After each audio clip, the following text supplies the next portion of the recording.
Good morning. आज हम उपभोक्ता बजट के बारे में अध्ययन करेंगे।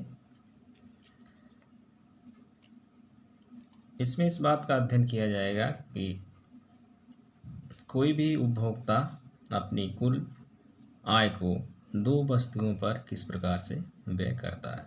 आप जानते हैं कि उपभोक्ता की आय निश्चित होती है और बाजार में कीमतें भी निश्चित होती है, तो इसलिए दी गई कीमत से वह निश्चित मात्रा को ही खरीद सकता है।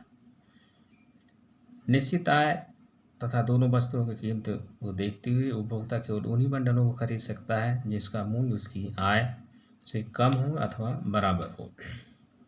अब हम बात बजट रेखा एवं बजट सेट के बारे में बात करेंगे। मान लीजिए उपभोक्ता की आय एम दी गई हो और दो वस्तुएं X1 और X2 हो और उनकी कीमतें क्रमशः P1 और P2, मतलब X1 की कीमतें P1 और X2 की कीमत P2 हो। यदि उपभोक्ता X1 इकाइयाँ खरीदना चाहता हो, अगर उपभोक्ता X की X1 इकाइयाँ और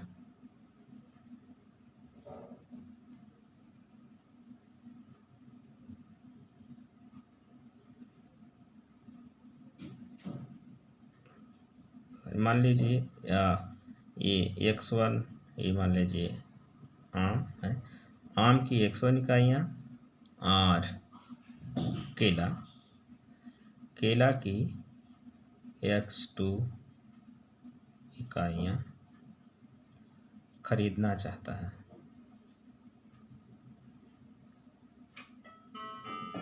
ठीक है, आम और केला, आम X1 और केला X2 इकाइयाँ खरीदना चाहता है, तो उसे कुल मिलाकर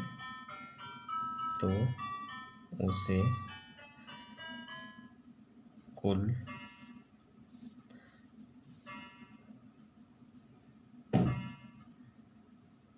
आम पर P1 X1 तथा केला पर P2 X2 व्यय करना होगा।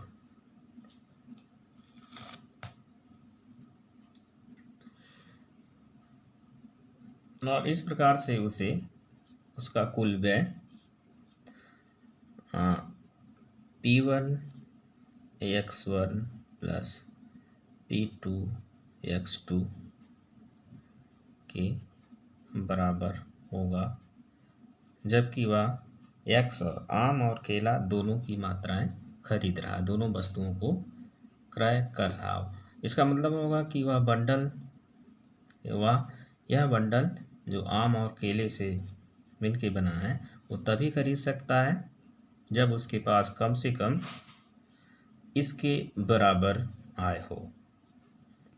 इसके बराबर आय होगी, इसका मतलब है कि ये तभी खरीद सकता है जब उसकी P1 X1 plus P2 X2 बराबर यह हो। अगर उसकी कुल आय जो यहाँ दी गई है वो ये व्यय किए जाने वाले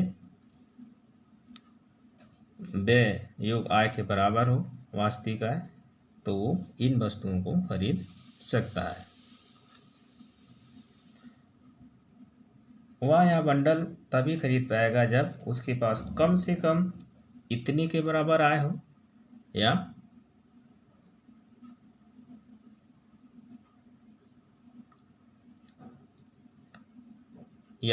फिर यह जो व्यय है उसका इसकी आय से कम हो। कहने का मतलब कि P1 X1 plus P2 X2 ये या तो कम हो अथवा बराबर हो उसकी कुल आय के, तब वो ये बंडल खरीद सकता है।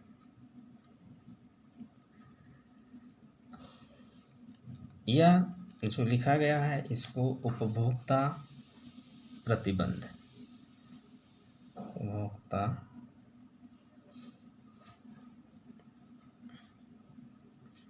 का बजट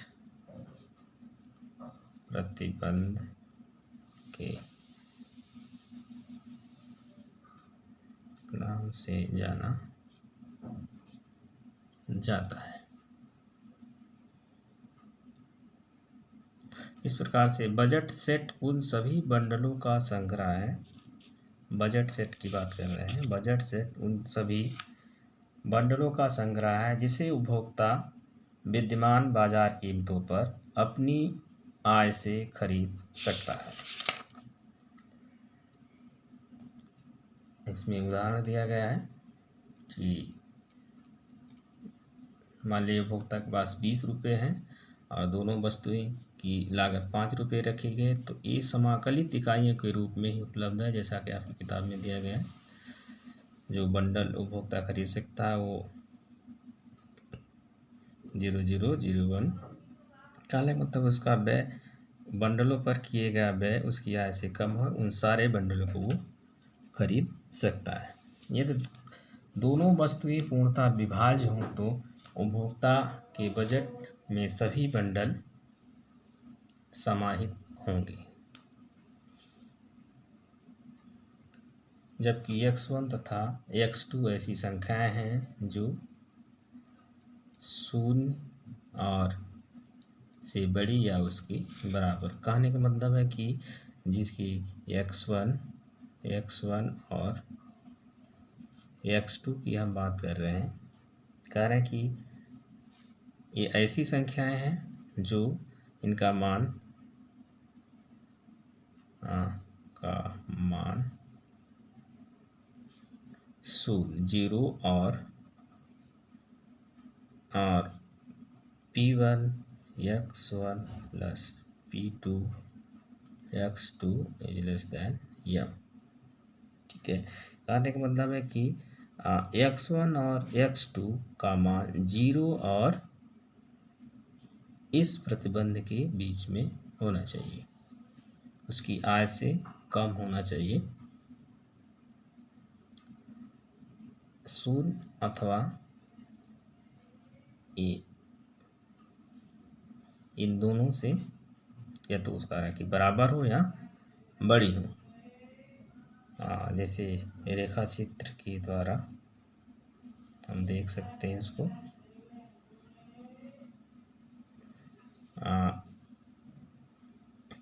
इधर m/p2 है, m/p1। m/p2 हमको कैसे मिलता है? इस समीकरण को अगर हम ध्यान से देखें, जो दिया गया था m =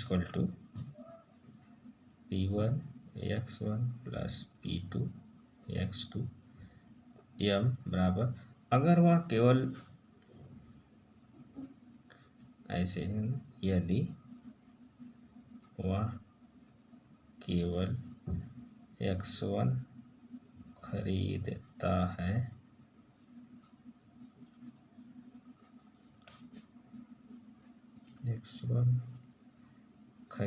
है तो x2 नहीं खरीदेगा।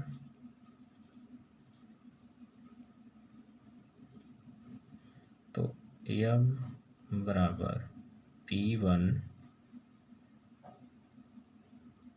x1 प्लस P2 x2 के स्थान पर 0 हो जाएगा, तो m बराबर P1 x1।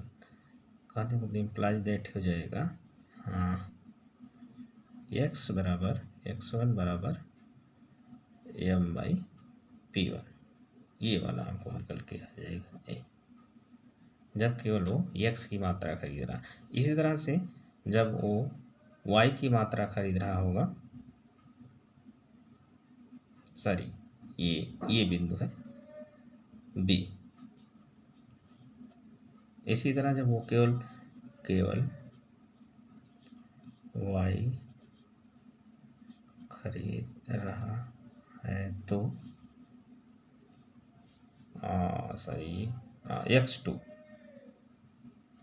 x2 खरीद रहा है तो x1 बराबर 0 होगा, तो m बराबर P1 तो 0 प्लस P2 x2 m बराबर 0 से गुणा हुआ 0 हो जाएगा। P2 x2 implies that x2 बराबर m बाई P2। ये आपका ए बिंदु। इस प्रकार से दो बिंदु आपको प्राप्त हो गए। दो बिंदु मिले आपको। एक तो आपका ये m बाई P2 और m बाई P1। ये आपको हमने B बताया था। और ये x की मात्रा है जबकि y नहीं खरीद रहा है। ये इतना x की मात्रा को खरीदता है जबकि y नहीं खरीद रहा है। सॉरी, ये x1 की मात्रा है जबकि वो x2 नहीं खरीद रहा है। और ये x2 की मात्रा है जबकि वो x1 नहीं खरीद रहा है। तो इसकी इस रेखा पे देखिए बहुत सारे कॉम्बिनेशन मिलेंगे। जो x1 और x2, हमारा x1 इधर है, x2 इधर है, x1 और x2 के कॉम्बिनेशन को दर्शाते हैं, जो बताते हैं कि दी हुई आय से इन सारे कॉम्बिनेशन को उपभोक्ता खरीद सकता है। एक कॉम्बिनेशन ये हो गया, A1, A2, A3, A4। मतलब इस रेखा पर जितने बिंदु होंगे उतने कॉम्बिनेशन x और x2 के बनेंगे और सभी कॉम्बिनेशन को उपभोक्ता इस दी हुई आय m से खरीद सकता है।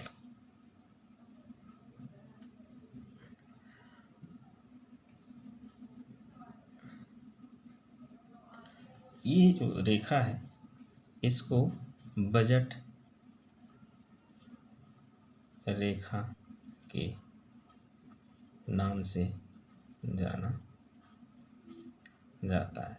उपभोक्ता इस बजट रेखा पर स्थित किसी बिंदु या इस बजट रेखा से अंदर स्थित किसी भी बिंदु को खरीद सकता है, लेकिन इस बजट रेखा से बाहर किसी बिंदु जैसे ये P, इसको उपभोक्ता अपनी दी हुई आय M से नहीं खरीद सकता है। अब ये कह रहा कि जो समीकरण हमने लिखा है P1 x1 plus P2 x2 बराबर m, इसको इस प्रकार से भी लिख सकते हैं।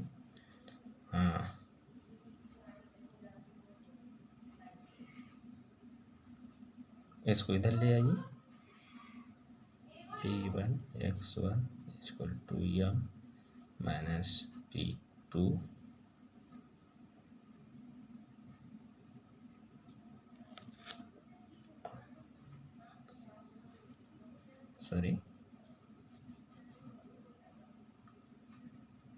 हम इस तरह से लिखेंगे P2 x2 equal to m minus P1 x1। ये x2 है और x2 equal to m by P2 minus P1 x1 by P2। आगे हो जाएगा x2 बराबर m by P2 minus P1 P2 into x1। अब ये बजट रेखा है जिसका अंतःखंड ये दिखाता है m by P2, m by P2 ये अंतःखंड के रूप में दिखाता है तथा ऊर्ध्वाधर अंतःखंड m बाई P1 अंतःखंड दिखाता है तथा ये क्षैतिज अंतःखंड है और ये ऊर्ध्वाधर अंतःखंड m बाई P2 और m बाई P1 क्षैतिज है m बाई P2 ऊर्ध्वाधर अंतःखंड को दिखाता है।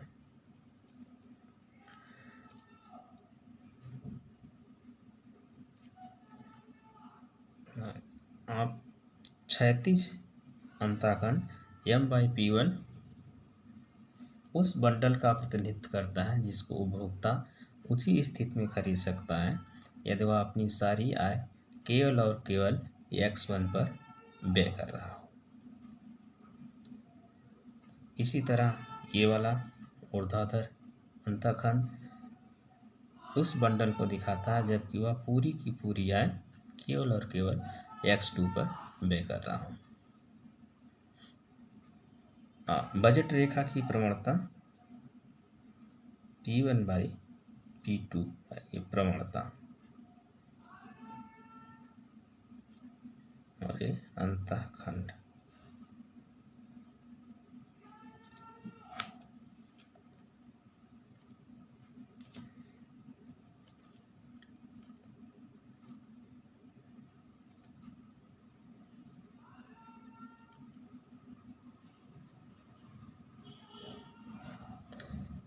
अब मान लीजिए उपभोक्ता केले की 1 इकाई अधिक लेना चाहता है, तब वह ऐसा तभी कर सकता है जब दूसरी वस्तु की कुछ मात्रा को छोड़ दे। यदि उसे केले की एक अतिरिक्त इकाई की चाहत है तो उसे आम की कितनी मात्रा छोड़नी पड़ेगी, यह इस बात पर निर्भर करेगा कि दोनों के बीच मूल्य अनुपात प्रवणता क्या है।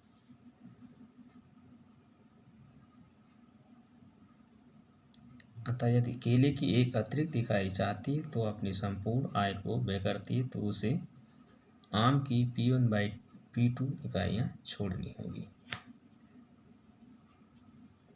पड़ी। दूसरे शब्दों में दी गई बाजार स्थितियों में उपभोक्ता X, देखिए ये माइनस चिन्ह है और ये X1 की, अगर वो X2 की एक इकाई अधिक चाहती है तो X1 की कितनी छोड़नी पड़ेगी, इन दोनों के अनुपात गुणे X पे निर्भर करेगी। और उसको हम सही रूप में इस तरह से लिख सकते हैं, जैसे कि पिछला समीकरण जो दिया गया था P1 X1 plus P2 X2 equal to M।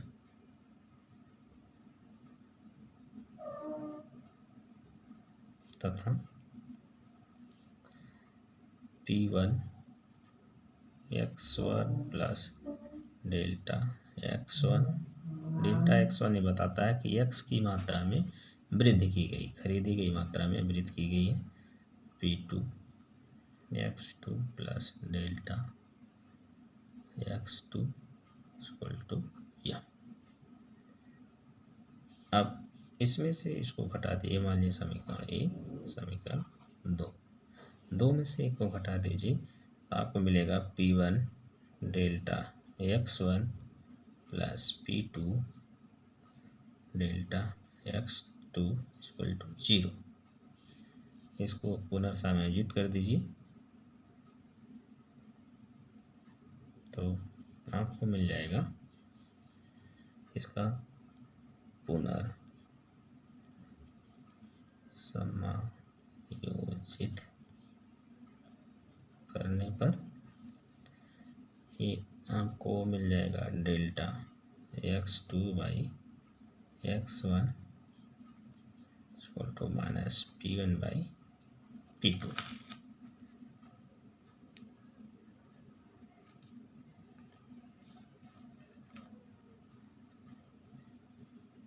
तो आप देख रहे हैं कि अगर वो एक की मात्रा छोड़ के दूसरे की मात्रा खरीदना चाहता है तो उसे दूसरे के सापेक्ष कितनी मात्रा छोड़ना पड़ेगा, इसकी प्रवणता पर निर्भर करेगा।